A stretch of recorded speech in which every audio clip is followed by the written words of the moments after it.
Welcome to another exciting episode of the Andre The Beast Crayton Show. Today, we're going to talk about one of my favorite topics, manifestation and the power of manifestation. With a young lady who is going to share with us how she herself came into the skill set of manifestation. Not only manifestation, we're going to talk about a little bit of card reading. Some people call it tarot cards. And I'm also share with you my experience with dealing with cards. They're not as bad as people might think. So today on the show, let's welcome Miss Gabrielle. She's total Italian too, I might add. Defabbio to the show. What's up, baby girl? Hi, how you doing, Andre? I am doing fine. Gabrielle Defabbio, total Italian. Tell me about Gabrielle real quick. Who is Gabrielle? Well, I'm always been exciting and adventurous. I've always wanted to help people. I've always wanted to give services to the world. I started out in customer service. But God told me that was not going to be the right path for me. No matter what job I had, I always got forced to quit or fired in extreme situations. So I decided to start my own business. And that is where I'm now sharing with everybody how to manifest, how to create their reality and do all these cool different things. Now, you're pretty young, and you said you went through some different states of trauma in your life, and you lost your son's father and stuff. What was all that like for you? Well, at first, a long, long time ago, I did have a pretty bad drug addiction for about 2 years. So when I had that drug addiction, I was probably 19 years old, 19 to 20 to 21. Then I got pregnant with my son.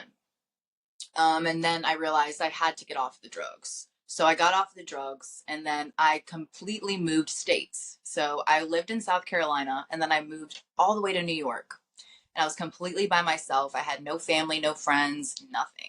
And I decided to completely rebuild my personality from there. I didn't know that's what I was doing at the time. I just was trying to stay clean at that time. So what I did was I moved to a whole new state. I started reading tarot cards to pay the rent. And then I started learning about manifestation. So when I started learning about manifestation, I didn't know that I wanted to manifest anything. I didn't know what I wanted to manifest. But at that time, I had had my son, and I was really, really bored being a stay-at-home mom. Hold on a minute. I didn't mean to interrupt you. So let's go back a minute. You had your son when you had the addiction. Am I correct? No, I quit drugs when I found out I was pregnant with him. What was your drug of choice? I was on methamphetamines for a while. How long did it? What made you decide to pick New York to do your intervention or to refocus on yourself? Why New York? There's tons of places you could have went to. Because I grew up there. So I grew up in Buffalo, New York. Okay. And my family knew I was on drugs that were in South Carolina. My family was like, well, why don't you just go out of state? They kind of wanted to disown me at the time because they didn't have the faith in me that I would actually get clean and that, they thought they were going to be taking care of my kid. So they told me to just go out of state and basically kind of disowned me a little bit. So I had no choice but to make myself from the ground up there. But you had family in New York though, so you am I correct? No, I did not. So the family that I did have moved with me down to South Carolina, but then I just moved back by myself. So out of all this, you said I'm going to Buffalo, you had no game plan, nowhere to live. Then how did you even? So what did you do? Get off the airplane and just start walking? No, I mean, I set up a plan. I called somebody, and luckily, you know how things just work out, right? My old childhood home that I used to have was already paid off and nobody was living in it. So my father had pulled some strings to make it a house for rent. So I then had to figure out how to pay for rent, but I was a stay-at-home mom. So, well, I was pregnant for a while. So I worked at McDonald's for a while. And then after I worked at McDonald's and I had my kid, I needed to find a way to pay rent still. So I then started using tarot cards and paying the rent with readings, personal readings. Okay, so I'm trying to keep the viewers on track with this because we're going to get pretty deep later in the show. So Okay. you have a methamphetamine addiction. Mm-hmm. You wind up, your parents basically excommunicate you and basically say, okay, pick a place to go. You pick Buffalo, New York. Your father had property there that you grew up in, a house. So they pretty much said, you can go stay in this house. I take it because I don't see nobody just getting on a bus and just walking the street. So they had a place for you to go. So they said, go to this house, it's paid for, cut the license stuff on. You're pregnant at the same time, not having you am I right? Am I correct? You're pregnant. Yeah. Yes.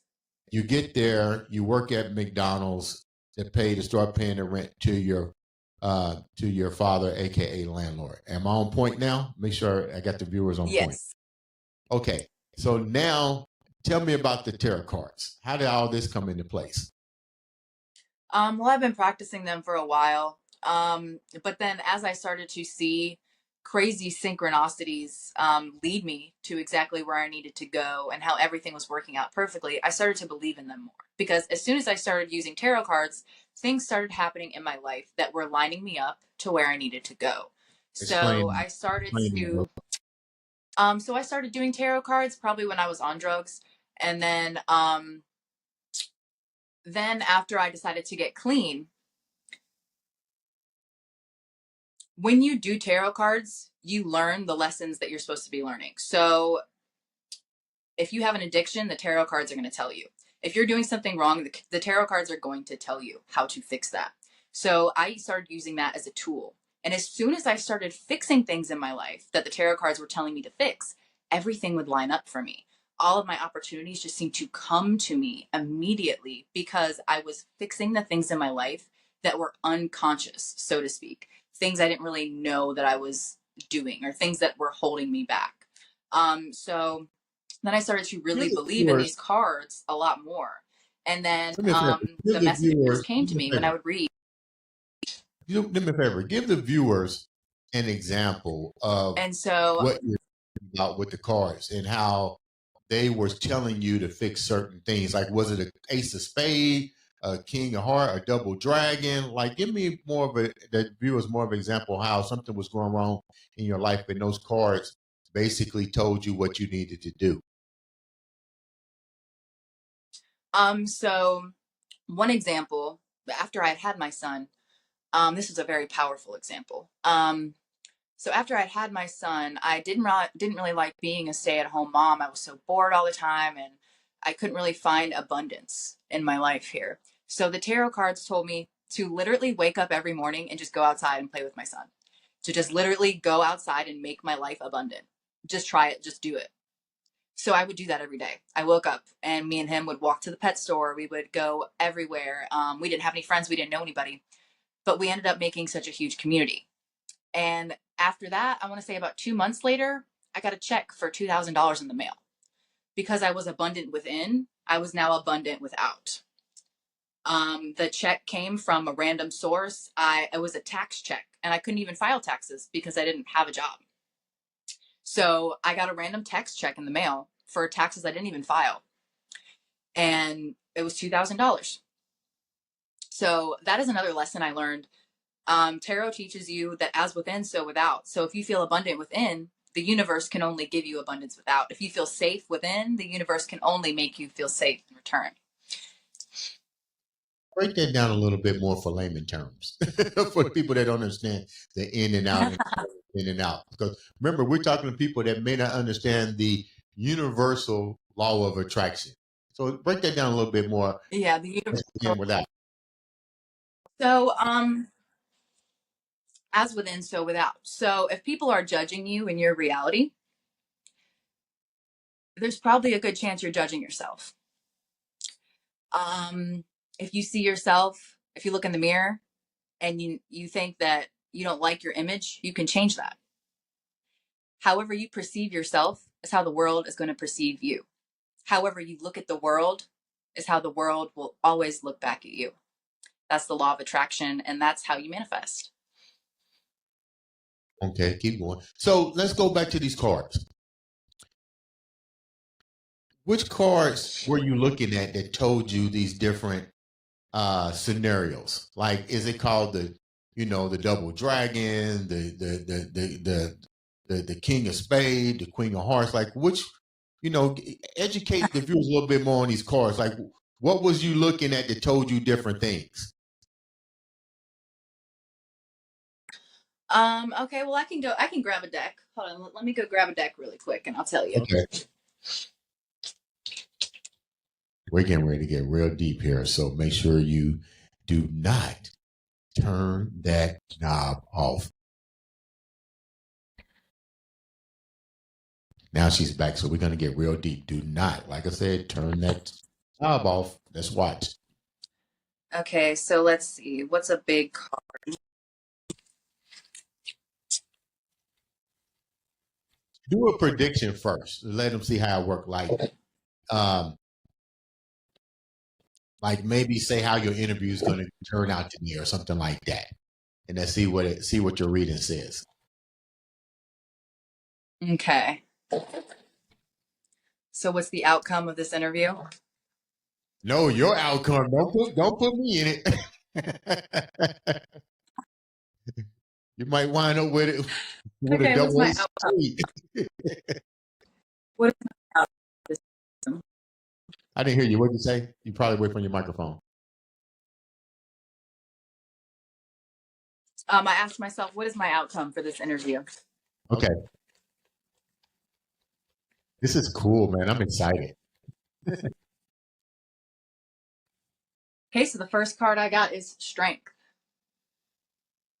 Okay. Strength is a card that you pull. It's a major arcana. So it's one of the big cards in the deck. So this is a card that comes up when you're having to be strong, when you're having to maybe go against something that might not believe in what you believe in. Okay, but you're having to be strong here.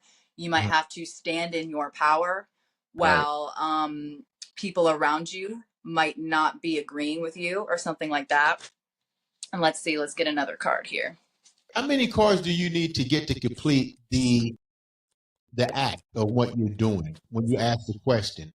Like, is there a certain number that you need to pull out every ask?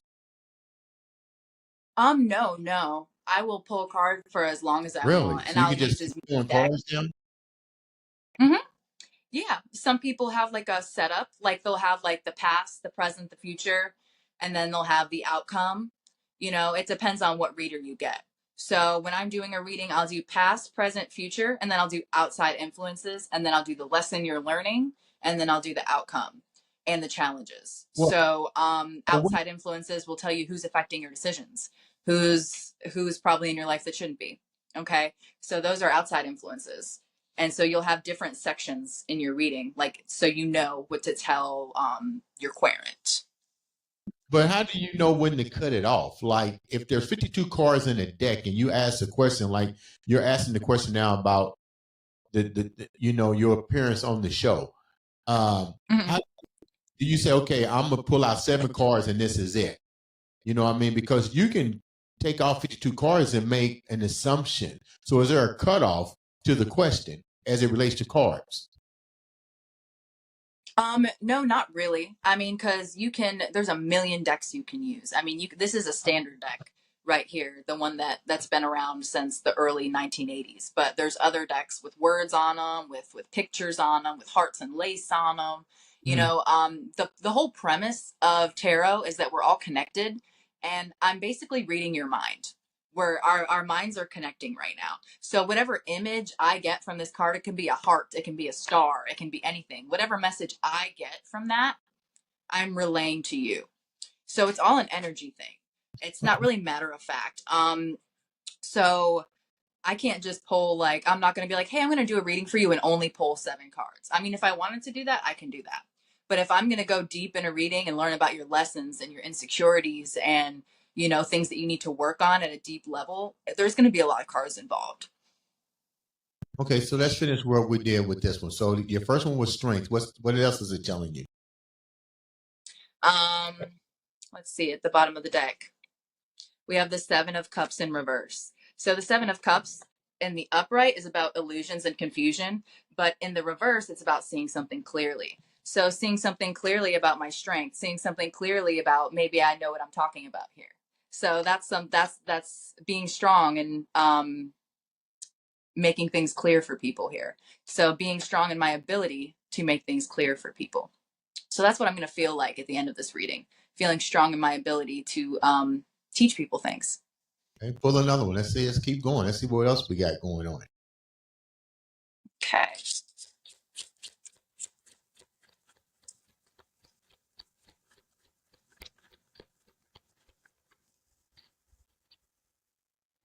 We have the Five of Wands in the reverse. The Five of Wands in the upright is inner conflict, maybe conflict with outer circumstances. But in the reverse, it's maybe you've solved that inner conflict. Because we all have inner conflict about being seen, about people understanding us. So I might defeat some inner conflict here that I have with myself because I'm realizing I'm actually good at what I do here. So fear of being seen, fear of people not understanding you, shame, things like that. Maybe I'm overcoming that a small bit after this podcast. Let's try one more. This is crazy. Let's try one more.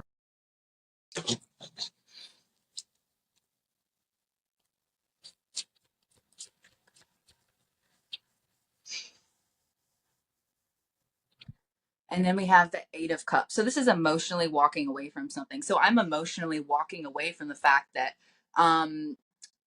that people might not understand me. That maybe I can be seen no matter what people think of me.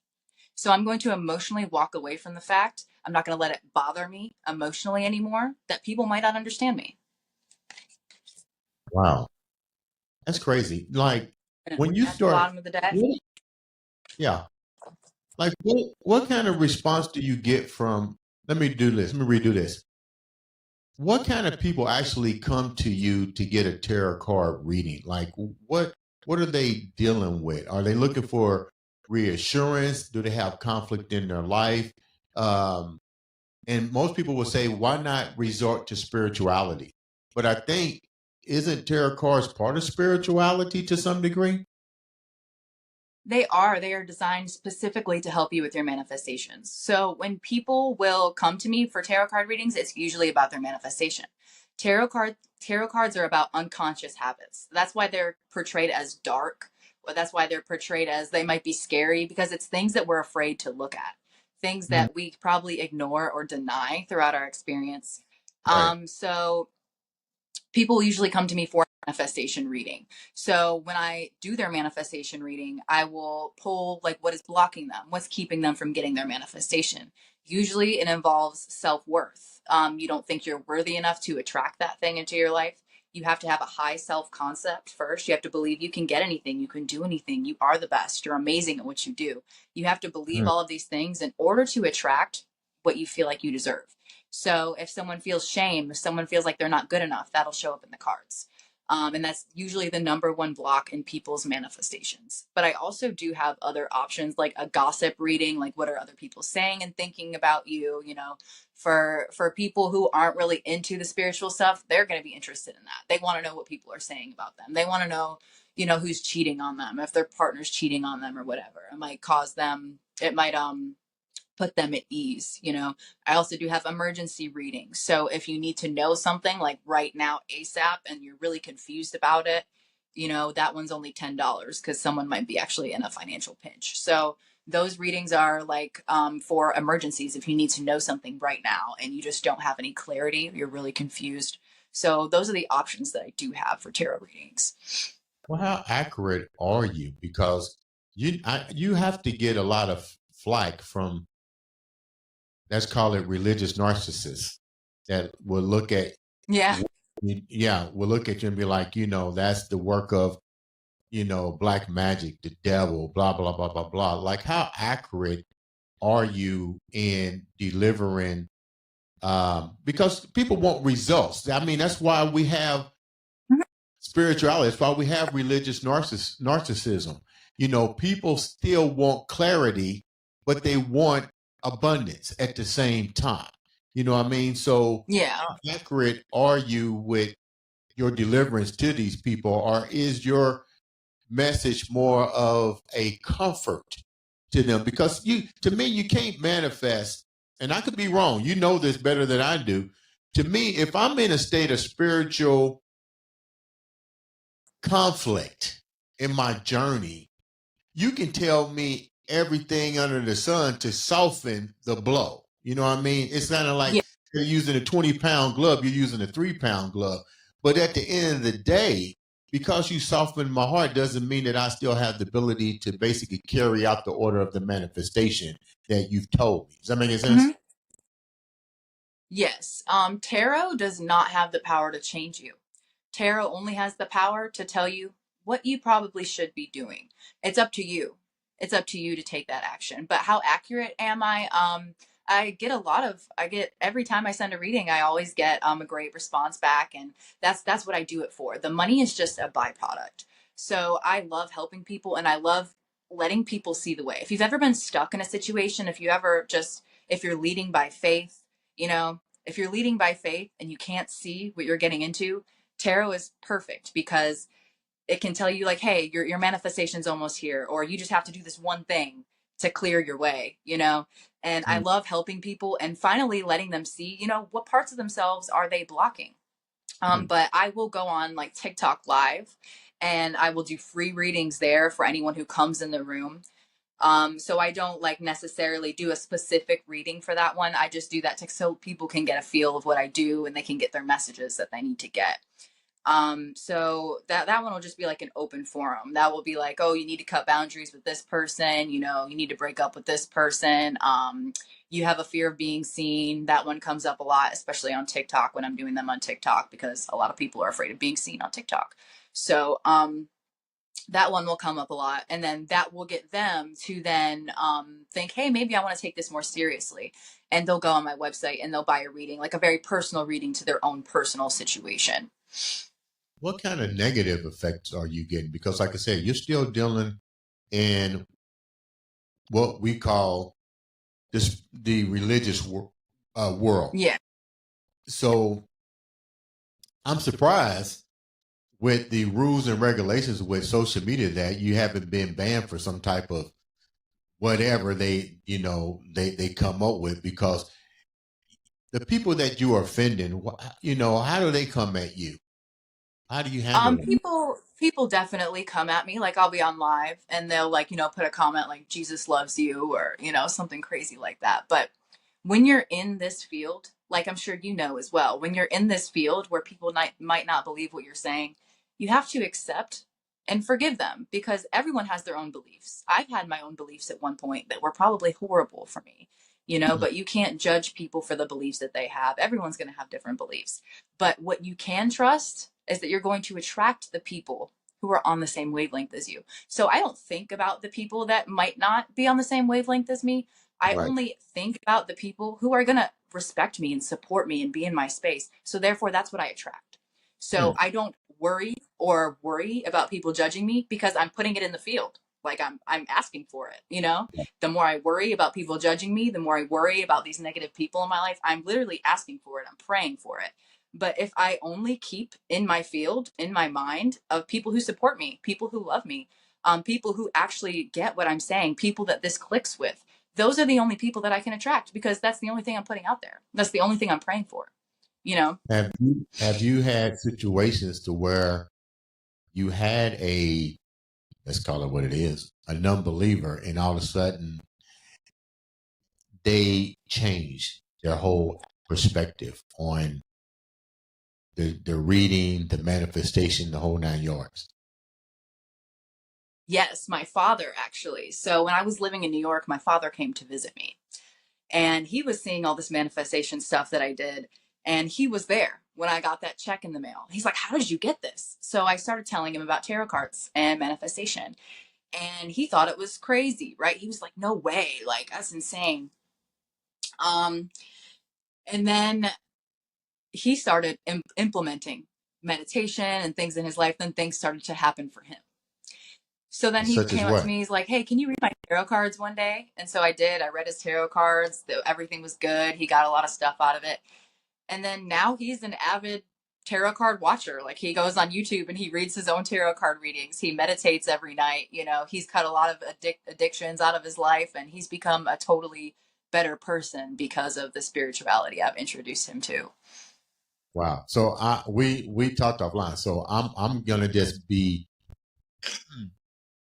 totally transparent, because I told you I had a friend, I won't mention their name, who before we started the podcast series, reached out and said, let me give you a tarot card. And like I was sharing with you, I was like, I'm not doing that. You know, I was like totally against it, the whole 9 yards. But somehow or another, she was very persistent. And I'm open-minded. I don't come from a fear base. So I'm like, okay, you know, let me do your thing. And it was amazing. For that whole entire almost a year of the readings, everything was coming. But then what I realized too, and you can kind of piggyback off of this, I don't think that the cards would have been that much of an impact or an influence in my journey if I wasn't already aligned for the purpose, if I wasn't already vibrational ready for it. Does that make any sense? So I think if I had came at it, if I didn't have a journey, a destination, and a reason, those cards never would have been put in place. But as she was explaining to me, I was doing everything subconsciously anyway. I was creating the journey, the image, and the vibrational for everything that I wanted. The cards were kind of like the extra vibrational tools to keep me going. Or in other words, like you was talking about with your dad, to keep me on track. Not saying that I wasn't going to get negative frequencies, because to me, the negative frequency was, who am I surrounding myself with that is not aligned with the vision in order to make everything manifest itself? Does that make any sense? So I'm a prime example. I don't even like calling them tarot cards. Because it don't even sound right. I just call it a reading. I did a reading. It was very enlightening for me. It was very spiritual to a degree, but it helped to raise my vibrational frequency and to get what you was talking about. I got more clarity. So I'm going to ask you a couple of questions here. Okay. Let's talk about vibrational raising. How do you do that? Like, how do you get a person to raise their vibrational frequency? But let me clarify something to the listeners. This is a judge-free platform, so we don't need all that negative energy coming through. And this is her journey. And if her journey and her mission, and let me rephrase it, because I say this on my podcast to people, half of you individuals don't even know your own purpose. So she's already told you what her purpose is. She already told you the struggles that she went through, and a spiritual guide, no matter who he or she is, led her to where she's at today. So let's get that out of the thing now. So how do you teach a person how to get to their vibrational frequency? Awesome. And do they have to be, what's the connection between vibrational frequency? Thank you for the download. What's the connection to religious narcissism, or as it relates to vibrational frequency?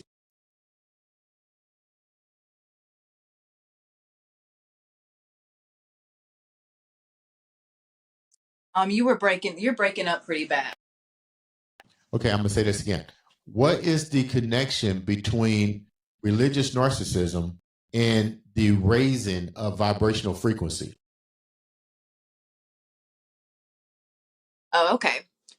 So how you raise your frequency or anybody else's around you, you learn to be authentic. And what does it mean to be authentic? Is to be whoever you want to be and do whatever you want to do. That's going to raise your vibration. Authenticity is higher. That's a higher vibration than love. So if you're out here being yourself, doing exactly what you want because it makes you feel good, other people around you are going to see what you're doing, right? And they're going to be like, how did she do that? How are they doing that? How are they getting what they want? How are they so authentic? How are they so not scared of what people think of them?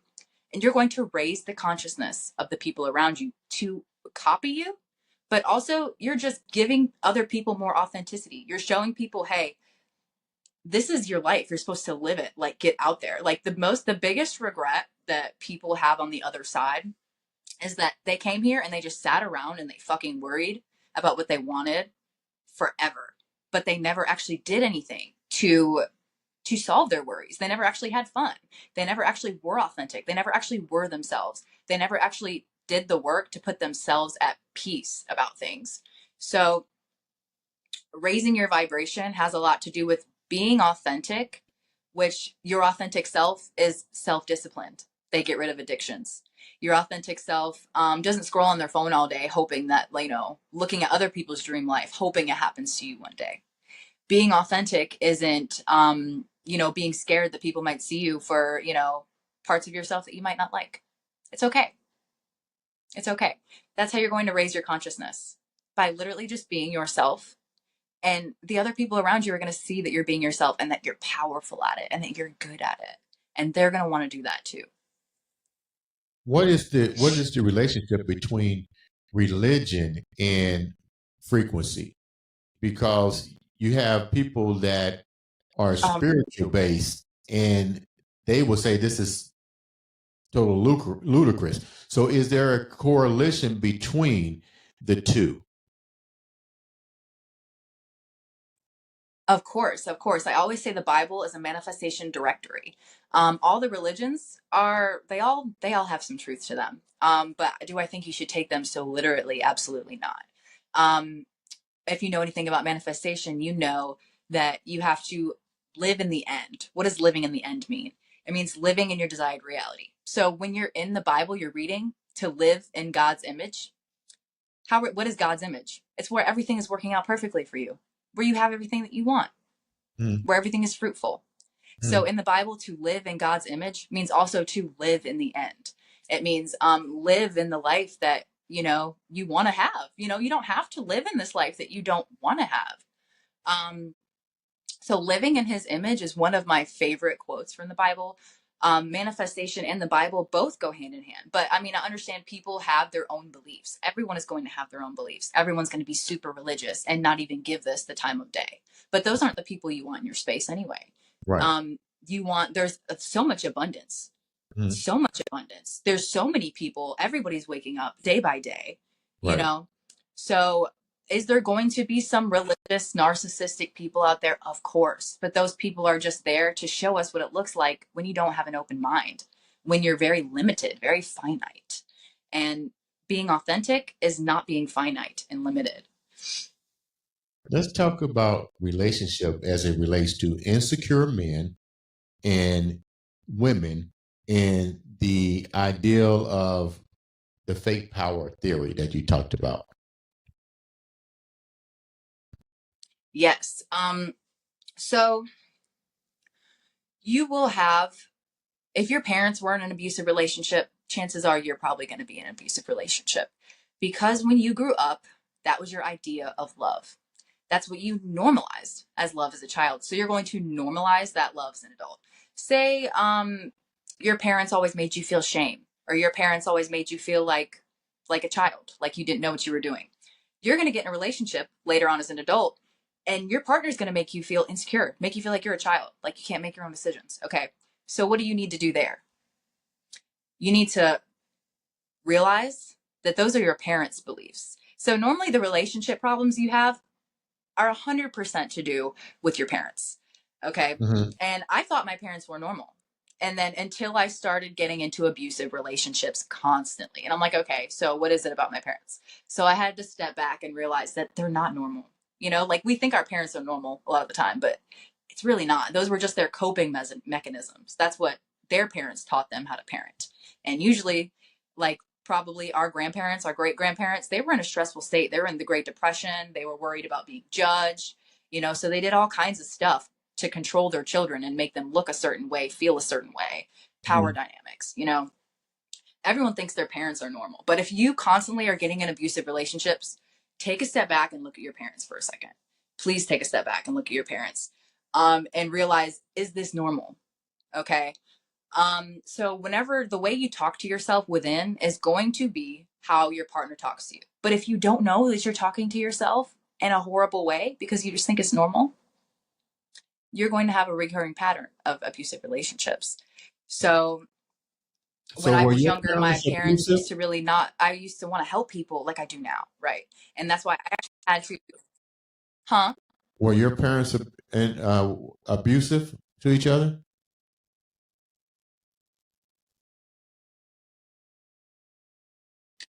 I turns out I had three narcissistic parents. So I had a mom who was narcissistic, a stepdad who was narcissistic, and a father who was narcissistic. I had to cut my entire family off. So I don't speak to any of my family anymore. Um, but when I was a child, I was always wanting to do stuff like this. I was always wanting to help people, but they told me like I wasn't smart enough, or like, okay, yeah, you have big dreams, nice try, you're going to be in a 9 to 5 job just like me, you know. So whenever they would say those things, I took them on as truth. I'm not smart enough. I'm going to have a 9 to 5 just like them. So I then that was spilling over into my work life. That was spilling over. That's why I had to cut my family off, because their beliefs about me didn't change. Okay, so help me understand, Gabrielle. We talked about manifestation and intimacy, and the energy that's released during intimacy is definitely very powerful, as you just indicated. But let's talk about the individuals that get involved in these, let's call it forbidden fruit areas, the swingers, the game bangs, the just crazy things. How is that related to negative manifestation, and how does that impact the frequency of intimacy, and what intimacy and energy change? How was this bad to go into that realm? For one, if you're in like a swinger relationship, or if you feel like you're just dating around, that's not good, because that's what you feel like is normal to you. So you're normalizing that. Like shows like Love Island and like reality shows where they're just dating each other like that, in that area, in that way. That's another thing they're normalizing for us here. To date like that, to love like that. But also with sex and manifestation, sex is a very, very powerful manifestation tool. So when we're having sex, we are like at the highest, like that is like where you can connect with God. Okay. But we have made so many things around sex. When we're at that highest point, when we're connecting with God, we're thinking about very nasty, restricting, humiliating, horrible things, okay, when we are having sex. And when you're thinking about things, when you're acting out those things, you're doing those things, it can manifest in your daily life. So BDSM, um, negative things while you're doing when you're having sex, that you're using your most creative power. That is what sex is for. It's to create, having babies, right? Creating humans. So essentially, you're creating when people use the O method a lot when they're manifesting, because whatever you're thinking about when you're masturbating as well can manifest. So What do you mean people use by that? that. Elaborate on that a little bit more. What do you mean by that? So if you're watching porn, if you're watching something that's really probably not morally acceptable, you know what I'm saying, and you're masturbating to that, like say it's a woman being dominated and you're a woman and you're masturbating to that, you can go out and get dominated in your actual life. Also, the things that you're attracted to have a lot to do with your deepest traumas and fears. So if you're attracted to like being humiliated or dominated, probably you had to deal with that a lot in your childhood, and you're acting it out now in your sexual life, and you're manifesting it even harder and harder. So, when you're having sex, it should be a man and a woman. That's why they say two become one in the Bible. When you have sex, two people become one. So make sure the person you're having sex with loves you, cares for you, all these things, because whatever energy they have will be intertwined with yours. So if someone is like insecure or broke, or a player, you're going to intertwine with that person, and now you're going to become all of those things. And then you're going to start dating people, and you're going to become a player, or you're not going to understand why no one likes you, because you think you're still yourself. It's hard to explain because you don't realize that you're actually transferring energy when you're having sex with someone. So whatever energy they have, if they're insecure about money, if they're insecure about people liking them, if they have a lot of shame, you are going to now integrate that with yourself. A lot of people have a lot of things, a lot of traumas that aren't even theirs, because they're around so many people. But Say your boyfriend. how are you going to, before we wrap up? Okay. I know the viewers are like, go deeper, Dre. What am I supposed to do? Like do a DNA test on somebody before I become intimate with them to find out what their traumas is? Because people don't openly tell you their traumas. No, they don't. So if I'm making love to, if you're making love to a man and making love to a woman, is there rules of engagement that I need to ask this person so it doesn't mess with my energetic universe and I'm giving away my essence to the wrong person? How do you even ask them without offending them? Well, of course you're going to use your discernment first. So don't sleep with someone the first week or two of being with them. You need to use your self-discipline. It's all on you. It's not on the other person. It's all on you. So are you using your discernment? Are you, using self-discipline to see? Because if you're experienced and you have traumas, you can also see, like if you know this information, you can also look at someone and know their traumas. So if you're out with someone for dinner and they only give a $2 tip, they're insecure about money. And you can say that. And then later, maybe you can ask them like, hey, are you insecure about money? Or, if you get to know them well enough, you're not having sex with someone unless you get to know them well enough, right? That's the whole point. In today's society. Right. And that's why they're normalizing this Love Island. That's why they're normalizing all these TV shows. So everybody just mixes with each other, and no one knows their traumas. No one knows why they have these things they have. No one knows why they're so insecure. No one knows why, they get with this man this one time and then now they can't like make career moves. They can't have creativity. You know what I'm saying? Sex is a big manifestation tool, and you need to be careful with who you're having sex with, because if you're having sex with a bum, you could also turn out to be a bum after they leave you, and they can walk away with all your blessings. So you need to be careful because you're intertwining energy. They're taking all of your beautiful energy that you've worked so hard on yourself to heal, to learn lessons, and they're taking that with them. And then as the woman, you have a womb, and you collect, you receive. As a woman, you receive. As a man, you take and direct that energy. So the man is taking the energy and directing it in his own life, while you are receiving in your womb all of his energy. You're just collecting all of that crappy energy, and you're going out and using that in your life. I guess if you're a woman, you better watch who you're sleeping with. So let's talk about, before we wrap up, let's talk about how do we take all that and how do we take all of this information that you've given us, and thanks so much for taking time out to come on the show and share such a beautiful journey of teaching us the power of the cards, the power of manifestation. With all of that said, how does one control his or her reality to level up? To level up, well, you have to get rid of all the things in your life that are keeping you held back. So if you have a boss that treats you like shit, probably got to quit your job. If your family treats you like shit, you probably got to leave your family. You know what I'm saying? These are things that we have to show God. We have to show the universe what we're not going to accept. So if someone in your life is treating you a certain way, for one, I got to work on the way I'm talking to myself, because obviously they're disrespecting me because I'm disrespecting myself. But also what you're going to do is you're going to step away from that and heal. Okay. You're telling God, hey, this isn't normal for me. I'm not accepting that as normal in my reality. What's normal to me is a higher level: respect, love, compassion. So how are you going to talk to yourself now? With respect, with love, with compassion. And then now you can attract people in that way, because you need to learn your lesson. You need to learn, like, hey, maybe your boss was talking to you like shit because you were talking to yourself like shit. Also, separate. You don't need to be around that person anymore. You're showing God, you're showing the universe, hey, I'm leveling up here.